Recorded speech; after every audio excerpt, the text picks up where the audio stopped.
প্ৰিয় দৰ্শক, মই সঞ্জীৱ। আপোনালোক সকলোকে সঞ্জীৱ মটিভেশ্যনৰ অন্য এটা ভিডিঅ'লৈ স্বাগতম জনাইছোঁ। পুনৰ এটি নতুন ষ্টৰী লৈ আপোনালোকৰ মাজলৈ আহিছোঁ। কাহিনীটো খুব দুখ লগা। কাহিনীটো চোৱাৰ পাছত আপোনালোকৰ হৃদয়খনক চুই যাব। আহকচোন তেনেহ'লে কাহিনীটোৰ মাজেৰে বুজিবলৈ চেষ্টা কৰোঁ। মোৰ মায়ে সন্তান জন্ম দিব নোৱাৰা মহিলাক ঔষধ দিছিল। কিন্তু এনে ৰোগী মহিলাক চিকিৎসা কৰা ঘৰটোত কেৱল মা আৰু তেওঁৰ সহকৰ্মী বাইগৰাকীয়ে সোমাব পাৰিছিল। মোৰ বিয়া হোৱা এবছৰ হ'ল, যদিও মোৰ কোনো সন্তান হোৱাৰ সম্ভাৱনা নাছিল। যাৰ বাবে এদিন মই মাক ক'লোঁ, মা, মোৰ বাবে তুমি ঔষধ প্ৰস্তুত কৰি দিয়া। কিন্তু মায়ে মোৰ এই অনুৰোধ মানি নল'লে। এদিন মই তেওঁৰ সহকৰ্মী বাইজনীক অনুৰোধ কৰিলোঁ যে মোক এইটো ক্ষেত্ৰত তেওঁ সহায় কৰিব লাগে। সেইদিনা বাইজনীয়ে নিজৰ মুখখন লুকুৱাই মাৰ ওচৰলৈ গ'ল। মায়ে তাইক সুধিলে, তুমি আজি কিয় মুখখন ঢাকি আছা? তেওঁ ক'লে যে মোৰ মুখখনত অলপ দাগ হৈছে। পিছদিনা মই মাৰ চিকিৎসা কোঠালৈ গ'লোঁ আৰু তাত যি দেখিলোঁ সেয়া দেখি প্ৰায় অচেতন হৈ পৰিছিলোঁ। মা সেই সময়ছোৱাৰ ভিতৰত অঞ্চলটোৰ অতি চোকা শিক্ষিত আৰু গাঁৱৰ প্ৰথম ডাক্তৰ পঢ়া ছোৱালী আছিল। কিন্তু দুৰ্ভাগ্যবশতঃ মাৰ ডাক্তৰৰ পঢ়া শুনাটোহে সম্পূৰ্ণ কৰা নহ'ল। কাৰণ সেইটো সময়তে দেউতাকৰ মানে মোৰ মামা ককাৰ মৃত্যু হ'ল। তাৰপিছত মায়ে গাঁৱতে নিঃসন্তান মহিলাৰ চিকিৎসা কৰিবলৈ ধৰিলে। এনেকৈ এদিন দেউতাৰ লগত বিয়া হ'ল আৰু তাৰপিছত মই এইখন পৃথিৱীলৈ আহিছিলোঁ। লাহে লাহে মই গাভৰু হ'লোঁ আৰু বিয়াৰ বাবে উপযুক্ত বয়স হৈ পৰিলোঁ। মায়ে আগতে ঘৰতে বন্ধ্যা মহিলাক চিকিৎসা কৰিছিল আৰু চিকিৎসা কৰাৰ যিকোনো মহিলাই ঘৰতে সন্তান জন্ম দিয়াটো নিশ্চিত আছিল। মা এগৰাকী শিক্ষিত মহিলা আছিল যদিও মাৰ এটা কথা মোৰ বাৰে বাৰে বৰ আচহুৱা যেন লাগিছিল। সেয়া হ'ল, মায়ে কিয় চিকিৎসা কৰিবলৈ সুকীয়া ঘৰ সাজিলে। সেইটো কথাই মই ভালকৈ বুজিব পৰা নাছিলোঁ যে মায়ে কিয় চিকিৎসা কৰিবলৈ এটা সুকীয়া ঘৰ সাজি লৈছিল। আজিলৈকে মই মায়ে বনোৱা সেই বিশেষ কোঠাটোত সোমাই পোৱা নাছিলোঁ। সেইটো ঘৰৰ ভিতৰতনো কি আছে চাবলৈ মোৰ বৰকৈ মন গৈছিল, যদিও কোনো কাৰণতে মায়ে সেইটো ঘৰত মোক সোমাবলৈ নিদিলে। তালৈ কেৱল মা আৰু তেওঁৰ সংগী বাইজনীহে যাব পাৰিছিল। বাইগৰাকীৰ বয়স মাৰ সমানেই আছিল। মাৰ সুখ আৰু দুখৰ একান্ত সংগী আছিল তেওঁ। বিয়াৰ আগৰে পৰাই মায়ে তেওঁক চিনি পাইছিল আৰু দুয়ো অন্তৰংগ বান্ধৱী আছিল। কিন্তু এটা অতি আচৰিত কথা আছিল যে মাজে মাজে তেওঁৰ চিঞৰ বাখৰ সেই কোঠাটোৰ পৰা ভাঙি আহিছিল। এনেকুৱা লাগে যেন এগৰাকী মহিলাই সন্তান জন্ম দি আছে। কিন্তু ইয়াততো কোনো মহিলাই সন্তান জন্ম দিয়া নাই। তেনেহ'লে চিঞৰ বাখৰ শব্দ কিয় আহিছে? মই বহুতবাৰ ঘৰটোৰ ভিতৰলৈ যাবলৈ চেষ্টা কৰিলোঁ, যদিও মায়ে মোক কেতিয়াও ভিতৰলৈ যাবলৈ দিয়া নাছিল। আনকি দেউতাকো সেই চিকিৎসা গৃহত সোমাবলৈ দিয়া নাছিল। মায়ে টকাৰ জোৰত দেউতাৰ মুখখন সম্পূৰ্ণৰূপে বন্ধ কৰি থৈছিল। কাৰণটো হ'ল, আমাৰ ঘৰলৈ সেইটো সময়ত বহুত টকা আহিছিল। মায়ে এগৰাকী ৰোগীক চিকিৎসা কৰাৰ বাবদ বহুত টকা লৈছিল আৰু যেতিয়া ৰোগীয়ে গম পাইছিল যে তেওঁলোকৰ সমস্যা সমাধান হৈছে, তেতিয়া তেওঁলোকে আমাৰ বাবে মিঠাই, কাপোৰ আৰু সকলো বস্তু লৈ আহিছিল। প্ৰতি সপ্তাহত এনেদৰে অহা বস্তুৱে আমাৰ ঘৰখন উভৈনদী হৈ পৰিছিল। ভাল ভাল মিঠাই, ফল মূল খাই মোৰ ওজন বাঢ়িবলৈ ধৰিলে আৰু মই শকত হৈ পৰিছিলোঁ। দেউতাই মোক ধেমালিতে কৈছিল, ইমান শকত হ'লে কোনেনো তোক বিয়াখন কৰাব? ল'ৰাই দেখি তোক ভয়তে আঁতৰি গুচি যাব। যদিও দেউতাই ধেমালিতে এই কথাষাৰ কৈছিল, তথাপিও মোৰ মনে বিয়া হ'বলৈ বিচাৰিছিলোঁ। মই দেউতাক কৈছিলোঁ যে সোনকালে মোক বিয়া দি দিয়া। সঁচাকৈ মোৰ বাবে এদিন ভাল সম্পৰ্ক এটাৰ প্ৰস্তাৱ আহিল আৰু মোক বিয়া দি দিলে। মোৰ স্বামী ভাল আছিল যদিও মোৰ মা দেউতাক বহুত ভাল পোৱা নাছিল। মোৰ সাংসাৰিক জীৱনটো মই বহুত ভালদৰে পাৰ কৰিবলৈ পাৰিছিলোঁ। কেতিয়াবা সময় মিলাই দেউতাৰ ঘৰলৈ আহিছিলোঁ। ঘৰৰ সকলোকে লগ পাইছিলোঁ। মাৰ সংগী বাইজনীয়ে গোটেই জীৱন মাৰ লগতে কটালে আৰু এইটো চাকৰিৰ টকাৰে তেওঁ 4জনী জীয়েকক বিয়া দিলে আৰু নিজৰো ঘৰখন বনালে। এদিন মায়ে এটা ডাঙৰ মেচিন কিনি আনিলে। সেইটো দেখাত বৰ দামী যেন লাগিল আৰু মাৰ কোঠাটোৰ ভিতৰত থৈ দিয়া হৈছিল। মই মাক সুধিলোঁ, সেইটোনো কি মেচিন মা? মায়ে ক'লে যে সেইটো ডাক্তৰসকলে চিকিৎসা কৰা এটা প্ৰয়োজনীয় মেচিন। মই সুধিলোঁ, এই মেচিনটো লৈ তুমি কি কৰিবা?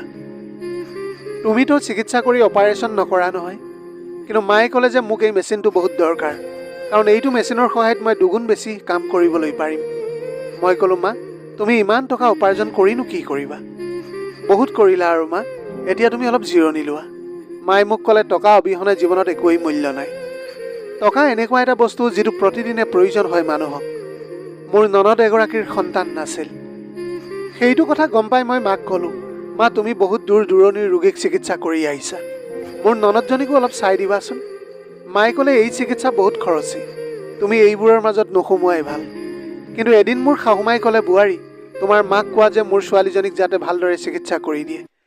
মিতিৰ পাতিছে যেতিয়া কিহৰ ইমান টকা পইচাৰ কথা আছে। শাহুমাৰ কথাটো এতিয়া মই ভালকৈ বুজিবলৈ পাৰিছিলোঁ। আচলতে তেওঁৰ জীয়েকক বিনামূলীয়াকৈ চিকিৎসা কৰিবলৈ মোক কৈছিল। কিন্তু মোৰ মায়ে কোনো বিনা পইচাত চিকিৎসা নকৰে। ইপিনে শাহুমাৰ মোৰ প্ৰতি সেইটো প্ৰথম অনুৰোধ আছিল। আকৌ এবাৰ মই মাক ননদৰ চিকিৎসাৰ কথাটো কোৱাত মায়ে ক'লে যে তোমাক সেইদিনাই কৈছিলোঁ নহয়, এই চিকিৎসাৰ বাবে বহুত খৰচ হ'ব। শুনিলে হয়তো তেওঁলোকে ভয় খাই যাব। মই ক'লোঁ যে মা, শহুৰৰ ঘৰখনত মোৰ মান মৰ্যাদাৰো এটা প্ৰশ্ন আছে। মায়ে তেতিয়া ক'লে যে তোমাৰ কি মান সন্মান হানি হ'ব? যদি তেওঁক চিকিৎসা কৰাৰ পাছতো কোনো লাভ নহয়, তেতিয়া কিমান বেয়া কথা হ'ব তুমি এবাৰ ভাবি লোৱা। মই ক'লোঁ মা, আপুনি এতিয়ালৈকে চিকিৎসা কৰা সকলোৱে লাভৱান হৈছে, তেন্তে মোৰ ননদজনী কিয় লাভৱান নহ'ব?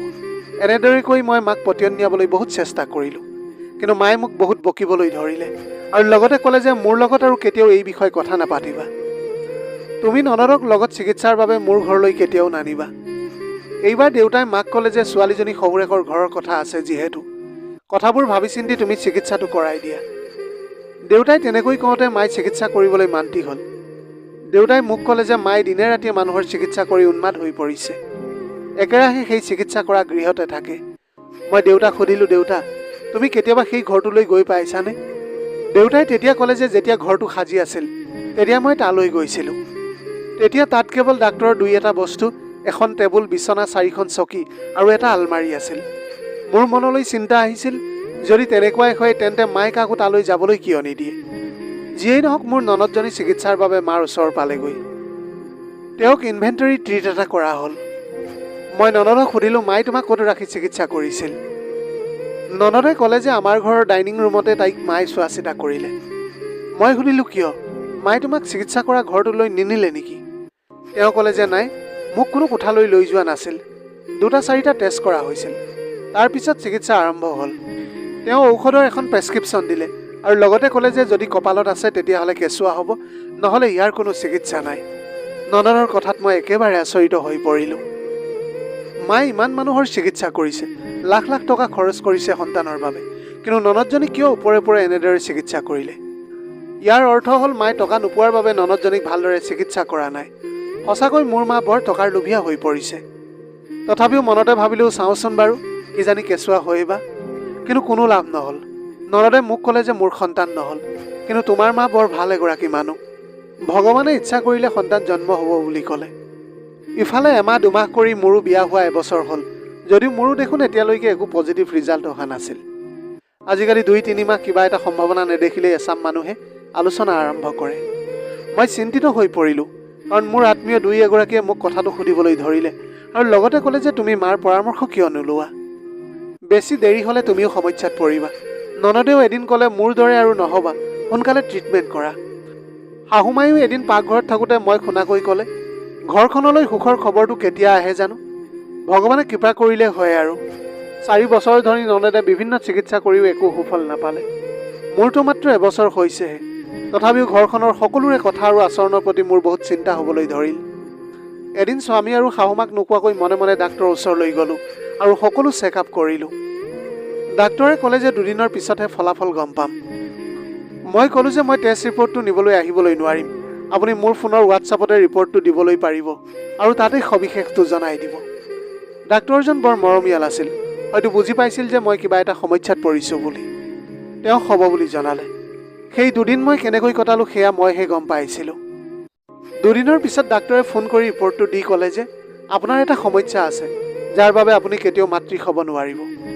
আপুনি সন্তানৰ বাবে যিকোনো ঔষধ খাই স্বাস্থ্য হানি কৰাতকৈ IVF বা টেষ্ট টিউব বেবী জন্ম দিব পাৰে। কিন্তু ইয়াৰ বাবে যথেষ্ট খৰচ আছে আপোনাৰ। প্ৰথমতে আপুনি হাজবেণ্ডক কওক, কিন্তু দেৰি হ'লে তেওঁ ভাবিব যে লাখ টকা খৰচ কৰাতকৈ দ্বিতীয় বিবাহ কৰোৱাটোৱেই ভাল হ'ব। সেইবাবে কথাবিলাক আপোনাক মই সকীয়াই দিলোঁ। কি ভাবে সেইটো আপোনাৰ কথা। ডাক্তৰৰ কথাবোৰ শুনি মই ইমানেই চিন্তিত হৈ পৰিছিলোঁ যে গোটেই ৰাতিটো মই গোপনে কান্দিলোঁ আৰু অলপো টোপনি নাহিল মোৰ। স্বামীয়ে মোক সুধিছিল যদিও একো হোৱা নাই বুলিয়েই ক'লোঁ মই। মোৰ বহুত দুখ লাগিছিল, কাৰণ মোৰ লগত এনেকুৱা হ'ব বুলি মই কেতিয়াও ভবা নাছিলোঁ। 2 দিনৰ পিছত এদিন মোৰ গাঁৱৰ এজনী বোৱাৰী মোৰ ওচৰলৈ আহিল। তাই তেতিয়া ক'লে যে আজি তোমাৰ মাৰ ট্ৰিটমেণ্টৰ পৰা মই 2টাকৈ কেঁচুৱা পাইছোঁ। মই আজি বহুত সুখী বুলি কৈ তাই মোক ধন্যবাদ দিলে। তাই বাৰে বাৰে মোৰ মাৰ প্ৰশংসা কৰিবলৈ ধৰিলে। ভগৱানে মাৰ হাতত যাদু দি পঠিয়াইছে আৰু যিয়ে তেওঁৰ ওচৰত চিকিৎসা কৰিব তেওঁই আৰোগ্য লাভ কৰিব।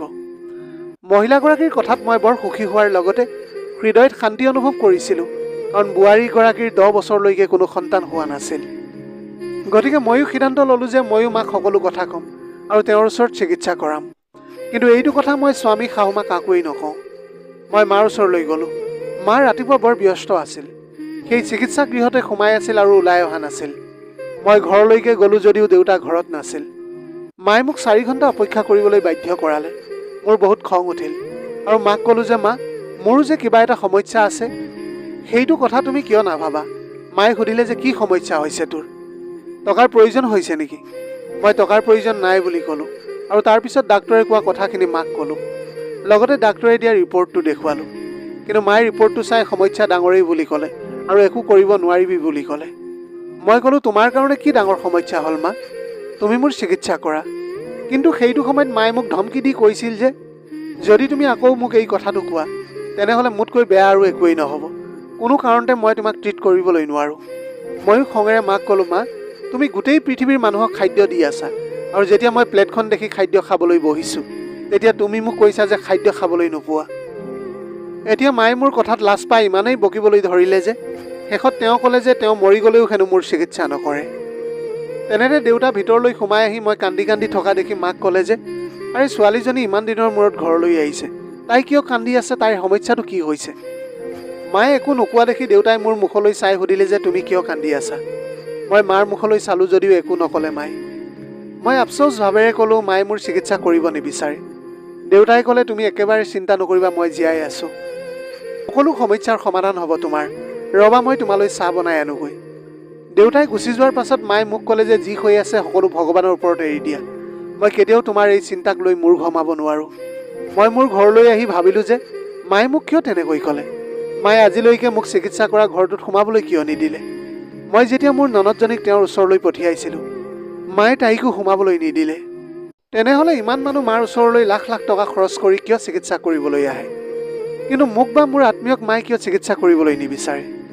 মাৰ সহকৰ্মী বাইগৰাকীয়ে মই যোৱাৰ সময়ত তেওঁ মোক দেখিছিল। পিছদিনা তেওঁ মোক ফোন কৰি সুধিলে যে কি হৈছে তোমাৰ? কিয় তুমি কান্দি আছিলা? তেওঁ সৰুৰে পৰাই মোক মাতৃৰ দৰে লালন পালন কৰিছিল। তেওঁই মোৰ যত্ন লৈছিল। দিনটো মা নিজৰ কামতে ব্যস্ত আছিল। তেতিয়া মই তেওঁক সকলো কথা বিৱৰি ক'লোঁ। পিছদিনা মই তেওঁৰ ঘৰলৈ গ'লোঁ আৰু তেওঁক ক'লোঁ যে মোক সহায় কৰক। তেওঁ ক'লে যে মই তোমাক সহায় নকৰোঁ, কাৰণ মই ভাবোঁ এইটো এটা মহাভুল। তেওঁ ক'লে যে এই কাম কৰিবলৈ তেওঁ আৰু ইচ্ছুক নহয়। তথাপি তেওঁ মোক কিবা এটা ক'লে। পিছদিনা বাইজনী মুখখন ঢাকি মাৰ ওচৰলৈ গ'ল। মায়ে সুধিলে মুখ ঢাকি কিয় আহিছা? তেওঁ মুখখনত আঘাত পাইছোঁ বুলি মিছাকৈ ক'লে। মা সেইটো সময়ত কামত ব্যস্ত আছিল। ইয়াৰ পিছত মায়ে আৰু তেওঁক দ্বিতীয় প্ৰশ্নটোও নকৰিলে। বাইজনীয়ে মোক ক'লেহি কালিলৈ তুমি মুখত মূৰত অলপ বেণ্ডেজ বান্ধি যাবা, যাতে তেওঁ তোমাক ধৰিব নোৱাৰে। মই ক'লোঁ যে মোৰ বহুত ভয় লাগিছে। কিন্তু তেওঁ মোক সাহস দি কৈছিল মাৰ কামৰ সকলো জানিবলৈ তুমি এইটো কৰিবই লাগিব। যদি তোমাক কিবা প্ৰশ্ন কৰে তেন্তে মাত্ৰ মূৰটো জোগাৰি উত্তৰ দিবা। কাইলৈ মাত্ৰ এগৰাকী ৰোগীৰ এপইণ্টমেণ্ট আছে। গতিকে তুমি নিজেই সকলো গম পাবা আৰু সকলো প্ৰশ্নৰ উত্তৰ পাই যাবা। যেতিয়া তোমাৰ মায়ে সকলো কথা গম পাব ক'বা যে মই এই চাকৰিটো চিৰদিনৰ বাবে এৰি দিছোঁ। এইটো কামত বহুত টকা উপাৰ্জন কৰিব পাৰি, কিন্তু বহুত সমস্যা আছে। প্ৰথমতেই মুখখনত বেণ্ডেজ লগাই পিছদিনা গুচি গ'লোঁ। মায়ে একো নুসুধিলে। গোটেই পৰিৱেশটো অপাৰেশ্যন থিয়েটাৰৰ দৰে হৈ আছিল। ডাঙৰ ডাঙৰ মেচিনবোৰে ভৰি আছিল ঘৰটো। দেউতাই কৈছিল যে তাত চকী, টেবুল, বিচনা আৰু কিছুমান আলমাৰি আছিল, কিন্তু এতিয়া মেচিনেৰে ভৰি পৰিল। এগৰাকী মহিলা আহি নিজৰ সন্তানৰ প্ৰয়োজন বুলি মাক ক'লে। মায়ে ৰিপৰ্টটো দেখি ক'লে যে তেওঁ কেতিয়াও মাতৃ হ'ব নোৱাৰিব আৰু তেওঁক IVF কৰিবলৈ কোৱা হৈছিল। মনলৈ ভাব আহিল যে এই সকলোবোৰ কাম মোৰ মায়ে কৰে নেকি? কিন্তু মাতো ডাক্তৰ নহয়। তেনেতে মায়ে মহিলাগৰাকীক সুধিলে, আপুনি এইটো কাম নিজৰ ইচ্ছামতে কৰিব বিচাৰে নেকি? তাই ক'লে যে ঘৰত আৰু কাৰোৰে চিঞৰ বাখৰ শুনিবলৈ নোৱাৰোঁ, কাৰো অপমান শুনিবলৈ নোৱাৰোঁ। মই জানো যে এই কেঁচুৱাটো মোৰ স্বামীৰ নহয়, আন কাৰোবাৰহে হ'ব। কিন্তু মই যেতিয়া মা হ'ম, কেঁচুৱাটো জন্ম হ'লেই ঘৰখনত সকলো ঠিক হৈ যাব। কোনোবাই বাজি তিৰোতা বুলি ক'লে মই পাগল হৈ পৰোঁ। এইবোৰ বাৰ্তালাপ শুনি মই ভয়তে মুখৰ ওপৰত হাতখন থৈ দিলোঁ। সঁচাকৈ মানে IVF বেবীৰ কাম মায়েই কৰে। মানে মই এতিয়া বুজি পাইছিলোঁ এই চিকিৎসাৰ কামেই মায়ে ইমান দিনে ইয়াত চলাই আছিল। সেই কেঁচুৱাবোৰ প্ৰকৃততে তেওঁলোকৰ স্বামীৰ ঔৰসৰ নহয়, আন কাৰোবাৰহে। সেইবাবেই চাগৈ মায়ে ইমান ডাঙৰ মেচিন কিনি আনিছিল। আৰু আচৰিত কথাটো হ'ল মহিলাসকলে নিজেই এই কামত সন্মতি দিছে। খন্তেক পাছতে মানুহগৰাকী গুচি গ'ল আৰু মই মুখৰ বেণ্ডেজটো আঁতৰাই দিলোঁ। মায়ে মোক দেখি এতিয়া থতমত খাই বিচলিত হৈ পৰিল আৰু তেওঁৰ বহুত খং উঠিবলৈ ধৰিছিল। হয়তো এইটো কাৰণতেই মোৰ মায়ে চিকিৎসা কৰিবলৈ বিচৰা নাছিল। কাৰণটো তেওঁ নিবিচাৰিছিল যে মই মোৰ স্বামীৰ বাহিৰে আন কাৰোবাৰ সন্তান জন্ম নিদিওঁ। মই মাক বহুত ক'লোঁ যে তেওঁ যি কৰি আছে সেয়া ভুল। মই ক'লোঁ তুমি বহুত ভুল কৰিছা, তুমি মানুহক প্ৰতাৰণা কৰি আহিছা গোটেই জীৱনটো। মায়ে ক'লে মই যি কৰি আছোঁ সেয়া ভুল বুলি মই নাভাবোঁ, কাৰণ এইবোৰ ঈশ্বৰৰে সন্তান আৰু ইহঁতবিলাকৰো এইখন পৃথিৱীলৈ অহাৰ অধিকাৰ আছে। মই যদিও ভুল কৰি এগৰাকী নাৰীৰ জীৱনলৈ সুখ কঢ়িয়াই আনিছোঁ, তেন্তে মানুহে তাইক বন্ধ্যা নাৰী বুলি কোনোদিনেই নাহাঁহে। ইয়াতকৈ ভাল আৰু কি কথা হ'ব পাৰে। সাধাৰণ মানুহে এতিয়াও এই IVF ষ্টেট টিউব বেবীৰ বিৰোধী, কাৰণ তেওঁলোকে ইয়াক পৰ্বৱতী কেঁচুৱা বুলি নাভাবে। কিন্তু মই ইয়ালৈ অহা নাৰীক স্পষ্টকৈ কথা কওঁ যে মোৰ আন কোনো উপায় নাই। মই তেওঁলোকক কওঁ গৰ্ভত মই যি সন্তান জন্ম দিয়াম সেইটো তেওঁলোকৰ স্বামীৰ নহয়, আন কাৰোবাৰহে কেঁচুৱা হ'ব। সন্মতসকলে মোৰ লগত যোগাযোগ কৰে আৰু সেইবাবেই তেওঁলোকে ইমান টকা দিয়ে। মই তোমাৰো সন্তান জন্ম দিয়াবলৈ পাৰিম, কিন্তু সেয়া তোমাৰ স্বামীৰ নহ'ব।